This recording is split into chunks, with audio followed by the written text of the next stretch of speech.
Ya, jadi setelah ini selesai ya, kita katakan saja ini selesai. Cukup sih dulu ya rangkaian minimumnya. Jadi ini bisa langsung kita konversi menjadi rangkaian PCB ya. Nah, bagaimana caranya? Nah, kita tinggal klik ini saja ya. Ini ada rangkaian generate switch to board, generate atau switch to board. Jadi rangkaian skematik ini nanti akan di generate bentuk PCB-nya. Nah, ini kita klik saja yes. Nah, ya. Jadi kita udah punya di sini rangkaiannya di sini ya. Ini rangkaian komponennya.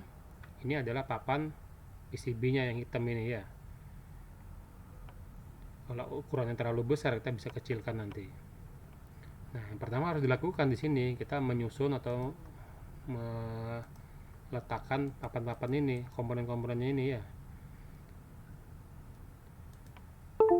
Jadi caranya macam-macam. Misalnya ini kita tinggal klik saja, kita posisikan di sini dimanapun terserah kita ya. Nah, misalnya di sini, kemudian kita roughness ini untuk merapikan jalurnya. Nah, ya. Nah, kemudian baru kita susun semuanya komponen-komponen pendukungnya. Misalnya power supply sini ya, kita mau letakkan di mana posisinya. Misalnya di sini. Nah, kalau mau mencari komponennya kan banyak sekali di sini ya, bingung kita menekan mana, harus diperbesar. Nah, cara lain yang mudah, kita bisa lihat skematiknya. Misalnya kita ingin mencari komponen D1, jadi kita tinggal move sini, mau kita pindahkan D1 ya, ini kita ketik D1. Nah, ini sudah langsung dipilih dia, kemudian kita posisikan di mana yang kita inginkan.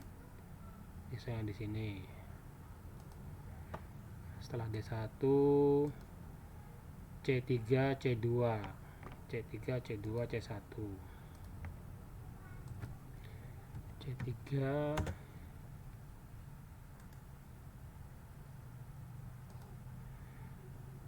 C2,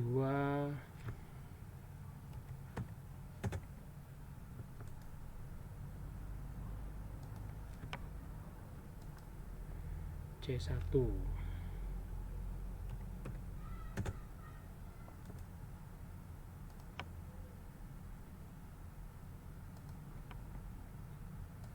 Nah, ini C1 kita letakkan dekat dengan chipnya ya, anjuran dari vendornya.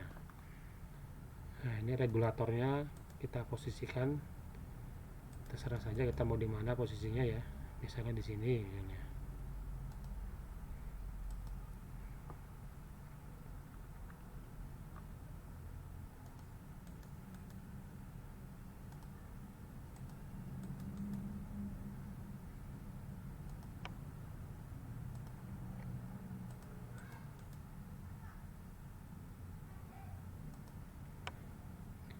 Nah, kalau peletakan ini dia lebih mengarah ke estetika ya. Jadi gimana caranya kita bisa mendesain rangkaian ini dia rapi, serapi mungkin.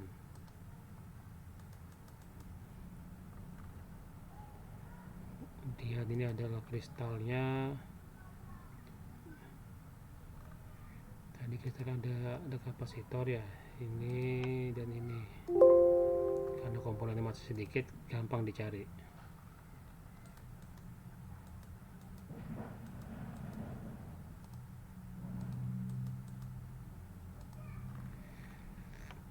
Kemudian ada rangkaian reset. Rangkaian reset tadi berapa? Reset R1C6, R1C6, R1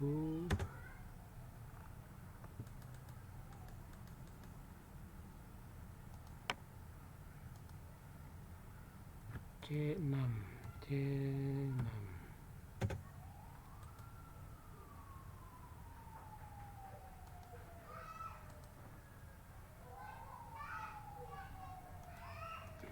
Kemudian ada D2 R2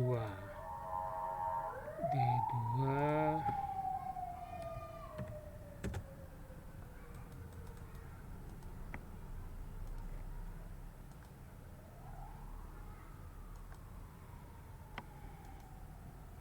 D2 R2.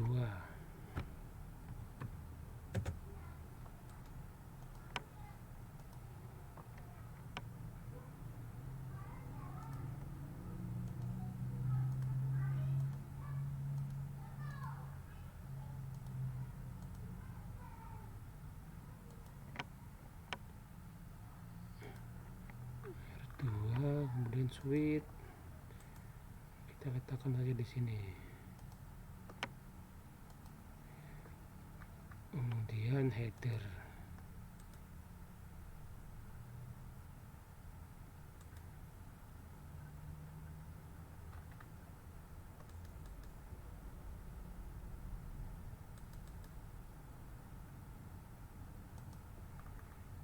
Nah, posisinya seperti ini misalnya ya. Kita pindahkan.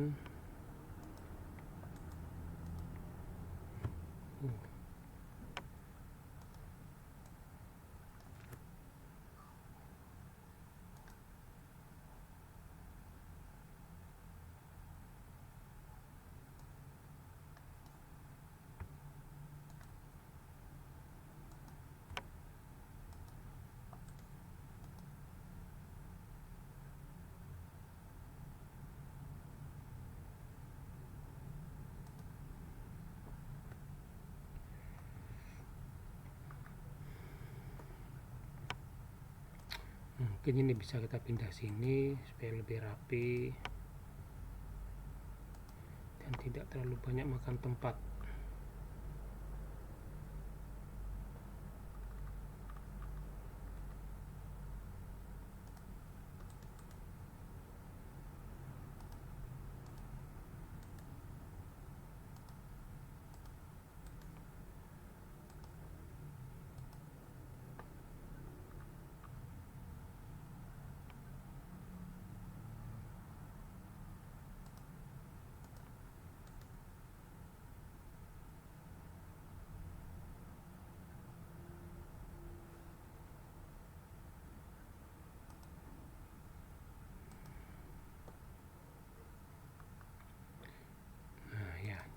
Jadi seperti ini kita bisa kecilkan lagi PCB-nya.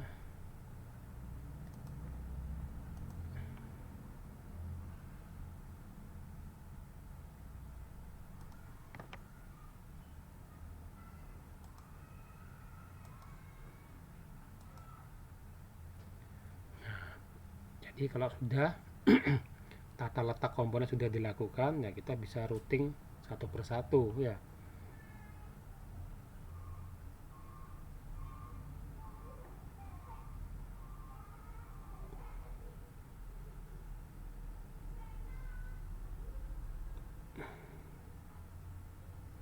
Kita bisa menggunakan fasilitas auto red misalnya ini ya.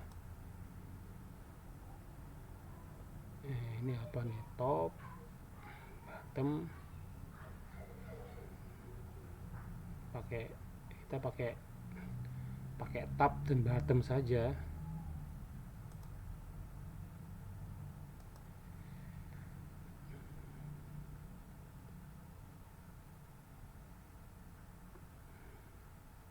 Nah, jadi seperti ini.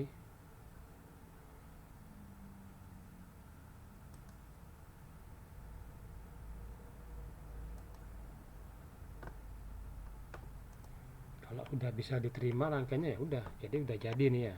Tapi kalau tidak diterima ya kita ulang lagi.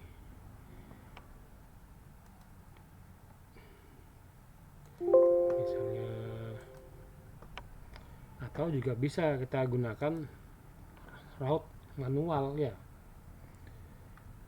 Kalau rangkaian seperti ini saya biasanya menggunakan yang manual. Jadi misalnya ini ya, ini kita gunakan yang jalur berapa widthnya, lebar jalurnya. Jadi kita bisa pilih di sini. Ini satuannya mil ya. mili inci, kita bisa ubah dulu satuan milimeter misalnya.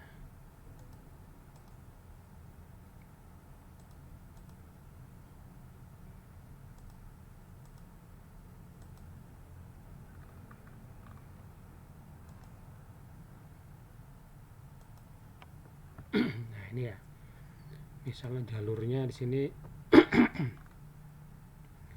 pakai yang 0,8. Nah di sini kalau jalur PCB itu kan sebenarnya dia penghantar ya, tempatnya menghantarkan arus. Jadi dari semua jalur-jalur ini kita harus bisa memprediksi seberapa besar arus yang lewat pada jalur tersebut ya.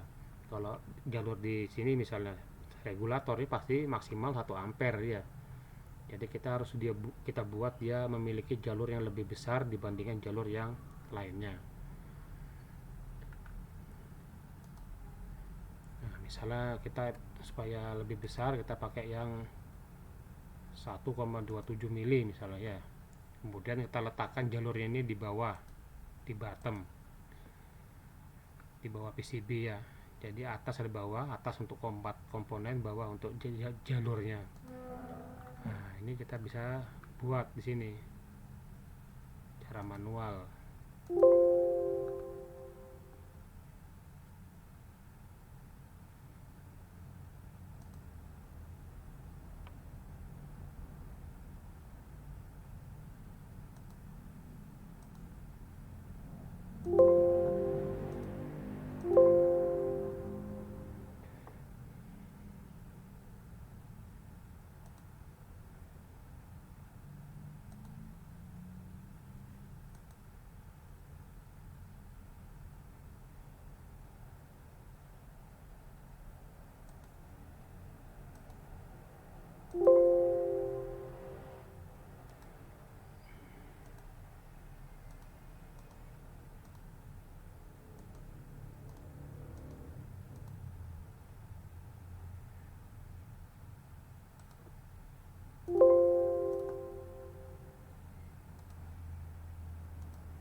untuk misalnya di sini ini kita harus muter ya toh.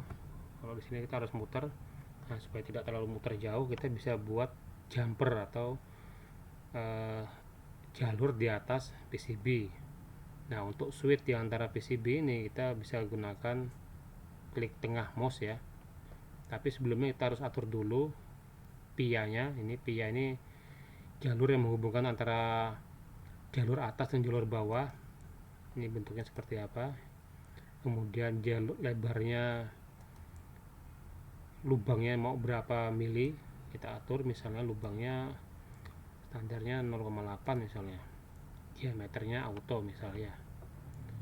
Nah jadi kalau sudah baru kita buat jalurnya. Jadi kita tekan pada titik PIA yang kita inginkan, klik kanan kemudian klik tengah. Nah di sini muncul PIA yang kita desain tadi. Nah kemudian ini adalah jalur atas. Sampai sini misalnya kita tekan lagi, klik tekan tengah, sekarang dia pindah ke jalur bawah. Ini untuk berpindah jalur ya, dari jalur atas ke jalur bawah. Ini kita bisa atur posisinya.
Kemudian terakhir ini sinyal reset sama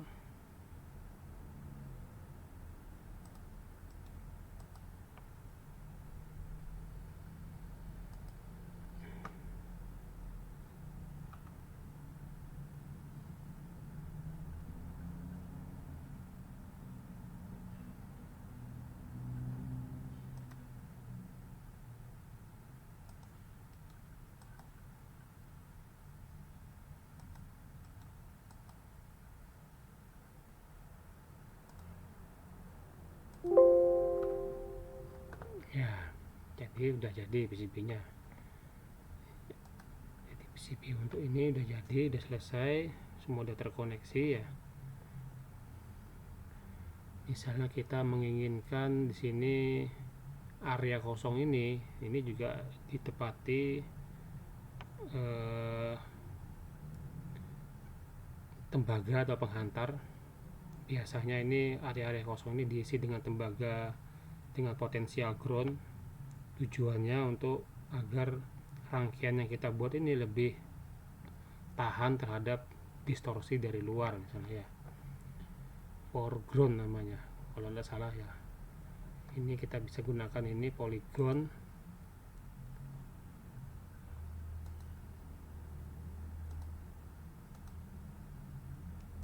Kita gunakan polygon di sini.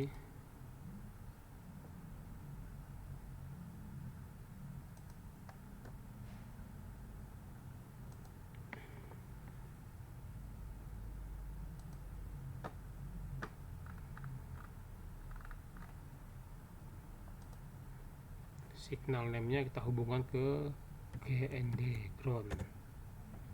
Nah ya, kita lihat sini. Nah ya, jadi nanti di sini ini adalah sinyal ground, jalur PCB untuk sinyal ground. Nah kita bisa atur di sini.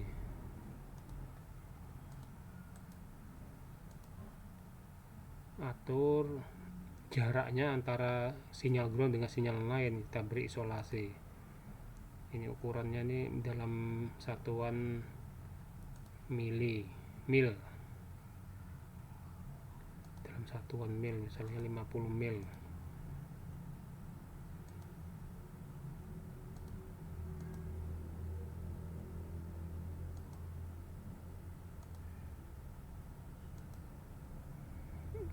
Nah misalnya seperti ini cukup.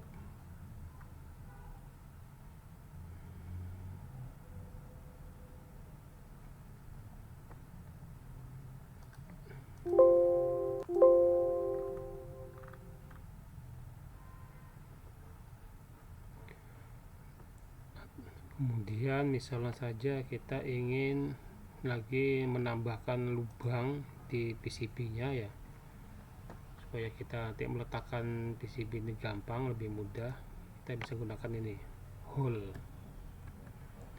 Nah, jadi nanti tinggal ditentukan hole-nya, posisinya ya, dan drill-nya.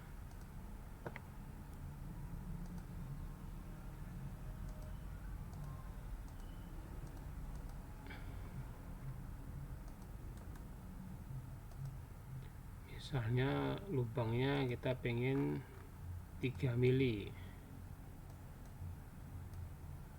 3 mili. Nah, ya, tinggal kita atur posisinya di mana. Misalnya di situ. Kemudian perlu lubang lagi.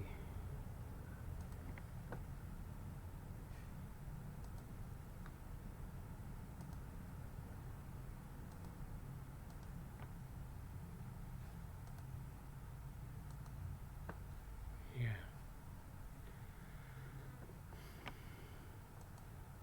Nah, saat ini sudah selesai PCB-nya. Untuk berikutnya kita tinggal bisa mencetak papan PCB ini dengan teknik yang paling sederhana, mungkin banyak di tutorial di internet, dengan menggunakan teknik sablon ya kan, menggunakan kertas transfer atau menggunakan mesin CNC, atau bisa juga kita berikan desain ini pada produsen pembuat PCB ya. Itu biasanya dia memerlukan file yang nanti kita kirimkan. Nah, nanti oleh dia PCB ini dicetak dengan teknik yang lebih baik tentunya ya. Nah, sampai sini kita udah punya PCB-nya. Bentuknya seperti ini ya.